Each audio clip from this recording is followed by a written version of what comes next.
Hey guys, welcome back to our channel. Today we will be making something I think most of you will like, just because it's a healthier version of something that we made yesterday. It's the day before. The day before, yeah. This is what you're looking at, the original Spanish churros. So we already shared with you one that involves frying the churros. Today we will be making something that hopefully will give us a better excuse to enjoy them more often. No oil, no frying involved, just the hot air as you see. So we have our friend that watches the channel. I think, I hope I pronounced your name correctly, Jan Ole from Finland. Funny thing is, like I told you in the comment, you suggested that after that me and Mike were talking about the possibility of trying that. So that was really funny. So, of course, for everyone that's watching is very welcome, but also for you, Jan Ole from Finland, that asked us to try this with the hot air fryer, because one of the reasons that you discovered our channel is because the hot air fryer recipes that we shared. And you also told us that you have the exact same one. So listen carefully, watch carefully, because we will be trying this. For today, I'm not going to try with you my own recipe or a Moroccan Spanish recipe. I'm going to try share with you the actual recipe that comes with the chorrera. So it's Spanish. Yeah, this is, yeah, it's very difficult because there's not like the churros recipe. But you got this from eBay in Spain. This little machine? Yeah. No, this is Spanish. Yeah, this actually came from Spain, from eBay. It was about 25 euros. It was the only one that was this cheap. There are similar kind machines that you can find, but I don't know. I just hope you'll be lucky enough to find one in that price range, because the other ones were all much more expensive, which is really not worth it, because this in Spain is about maybe 10 euros. That's something like that. So it really isn't that big of a deal. But you know how it goes. As soon as it reaches eBay, shipping costs involved, and then eBay needs to make some money, and then that, and all that adds up, which cranks the price up. So anyway, so today we will be making churros according to the recipe of this actual brand. So take a look at this. This is the recipe that I will be sharing with you. It involves 22 level spoonful each of flour, which comes down to about 110 grams, 110 or maybe 114 grams of flour, and 1 tablespoon of oil, a pinch of salt, 1 tablespoon of sugar, and then 15 spoonful of water, which comes down to about 133 millimeter of water. So like with my own recipe, what we're going to do is first mix everything in how do you call this, in a, I think it's called the let me see if they say it here. In a bowl. No, mix smooth saucepan, yeah. So we're gonna mix everything that you see here, so that it is 1 tablespoon of oil, a pinch of salt, 1 tablespoon of sugar, 133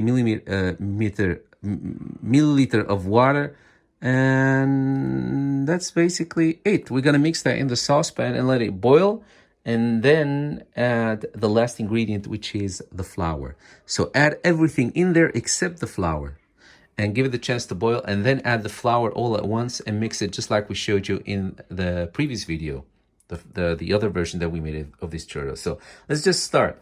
Don't worry if I'm going too fast for you, because I don't want to drag this too long. If I'm going too fast for you, I will be putting the ingredients in the description box. So let's just start. So guys, we have the water, we have the oil, we have a pinch of salt, we have the sugar. Now I must admit that I did the double portion, because this says it will give us only, if you do one portion, it will give you only 6 servings. So it's me and Mike, and you know how that goes. You know how that goes. I mean, that's my case. So I did the double portion. So of each of the quantities that I just gave you, just do double if you want to do what we do. Let's wait for this, mix it a little bit, wait for it to boil, and then we're going to add, again, in this case, the double amount of flour. So instead of 133, no, instead of 100, what was it? 110. Let me wait for you, so that you don't have to do it. I just hate that they're working with spoons as measurement. So it's about 105. So double that, so you'll be about 200, 210. Yeah, that's what I will do. So just like yesterday, as soon as the whole thing starts to boil, add the flour all at once. Okay, and then turn the heat low, as low as possible, and start mixing this flour mixture that we're trying to do here. I don't even know what I'm doing. The camera is in front of my face.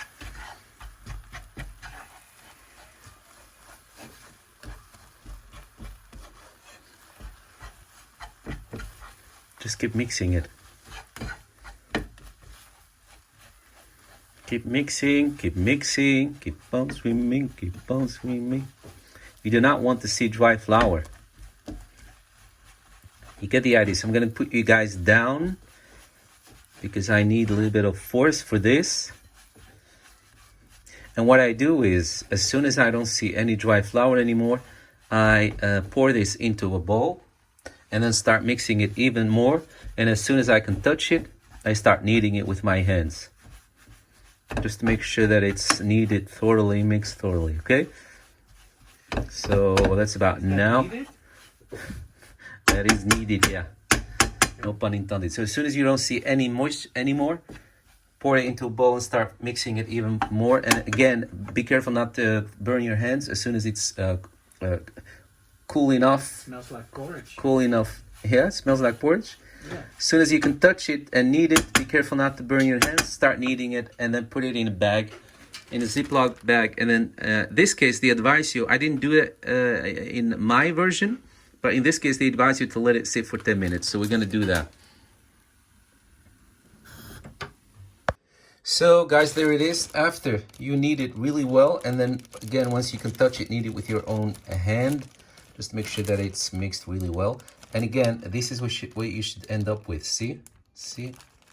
You can it's doughy. You can tear it apart. So now we're going to let it sit in a closed plastic bag. If you don't have a closed plastic bag, then make one of your kitchen towel wet with warm water, preferably a little bit of hot water, and then wrap it in here. Wrap this thing in there and then let it sit for 10 minutes. Okay? So I'll see you guys in 10 minutes. Dringa, this one is for you. I'm sorry, I promised. I keep forgetting. This one is for you. So, no, we did not use bastard suiker. We did not use bastard sugar. That's what we call here in Holland. The brown sugar, I think. Mike, is it the brown sugar that we call bastard? I think it's burnt sugar. Yeah. And I don't think it's available anywhere else.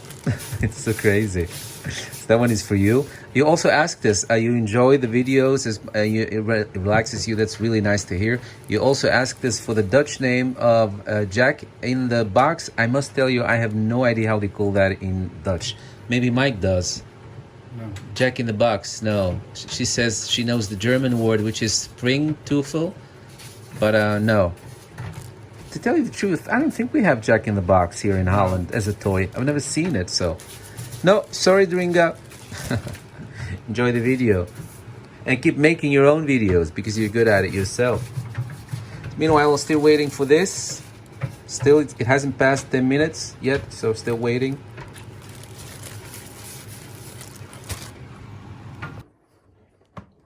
Okay, so like we said, guys, for this one, we're not going to use the other one because the churros got out really thick. That's not what we want. The churros don't have to be very thick, but... so it's the same pattern, but a smaller template. Yeah, smaller template. So, the way you can do this, if you don't have this, you want to use the bottle technique that I told you. Just get a bottle, preferably with drinking water, and then make a small hole like this one, and then... you know, cut these lines in there with a hot 3 cuts, a knife or something. So anyway, so this is what I'm gonna do. I always like to get the dough out first. See, even this one, even when you think that when you think that it won't be that thick, look at it. It's still thick. No, but this is okay. Is this it? Did I reach the end? No.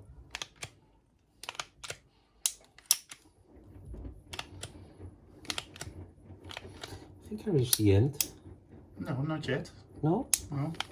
What they actually do in Spain, guys, if we want to talk about original recipes, is they don't cut them into small pieces. They just make it like a snake that's wrapped around itself. And that's how they fry them. Is that the last one? Yeah, see. So what they do in Spain is that they make this big circle, and that's how they fry them. But we want to make them cute and small.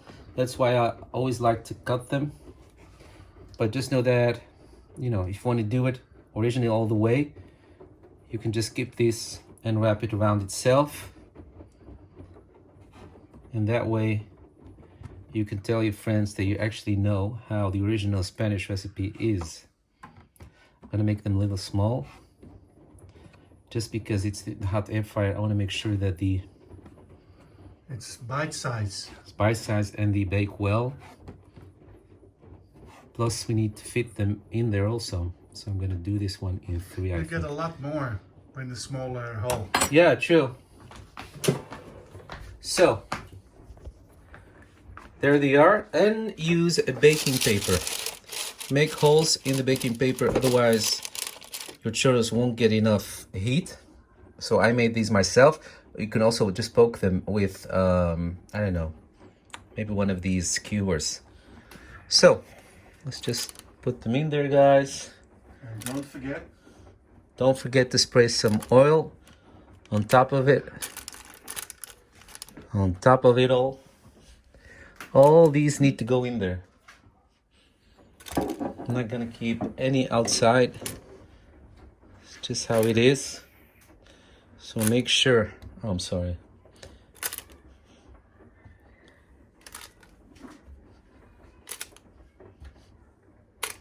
They need a little bit of space because they are going to expand only a little bit, not too much. So maybe this. Okay, so now spray them with a little bit of oil. What the oil does, it should be spraying. For some reason, the spray doesn't work. What the oil does is it helps them to get a little bit crispier. There they go. So we're gonna go to 180 and then try. 180? Yeah? You think so? I think so, yeah. And then try 5 minutes, 6 minutes maybe. What do you think, Mike? I would lower the temperature. Yeah? I would try 170. Okay. But definitely no less because they need heat because they are being fried also in hot oil. 6 minutes either. What? More? I would put it at 4. 4? Let's do for the middle. All right, so let's try this, you guys. We're just trying. We've never made churros, of course, in the hot air fryer. So, guys, there they are. I must say, I must admit, No good. they're not good. From the hot air fryer, they're dry, no taste. It's not good. But they look better. They do look better now. But this is after them almost, with more oil. spray them with a lot of oil. Make sure you spray them with a lot of oil. What you do first is put them first on the baking paper, and then when they solidify a little bit, because otherwise you won't be able to get them off this rack. When they solidify a little, take the paper out and then let them roast even further. But I must say, guys, this is on 180 degrees, almost 15 minutes. So what you get is they dry too much. Epic fail. They dry on the outside and they're going on the inside, so no. So what we're gonna do now, we're gonna get back to the original recipe and finish this the way we did in the previous video. Yeah, I'm sorry. I so wished. Let me try one. Yeah, let me try one too.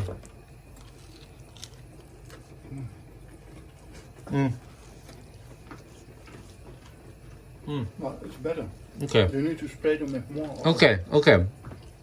They're a little bit better, I must say. Yeah, they are a little bit better. But then again, this is a different recipe that we used. But okay, yeah, Oh, it's not that bad okay. Oh. Fuck. because I'm discovering this No. as we go. Okay, I must say they're not bad. But they won't be the best churros. The magic behind the air fryer is Make use sure oil, yeah. because otherwise it won't get crispy Yeah, no, but or brown. yeah, maybe I didn't use too much oil. We're trying to keep it a healthy alternative, but no, it's really necessary that you guys spray them with enough oil. Otherwise, they won't darken. So, And they won't get crispy. so I don't know.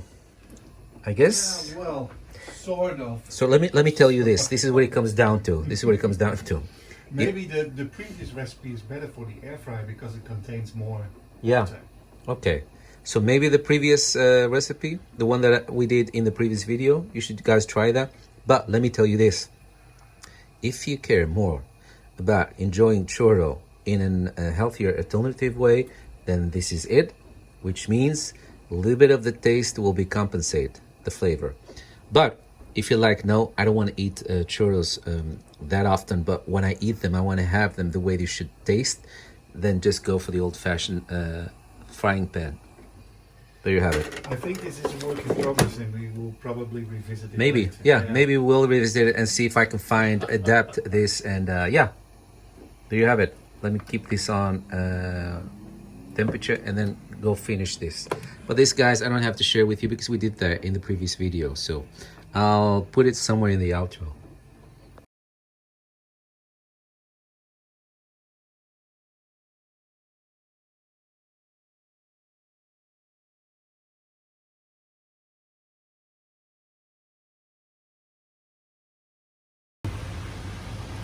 Guys, this was still sitting in the bottom. Now I must say, and I don't want to criticize anyone because these should be professionals, but I must say that their recipe gives you a very tough dough.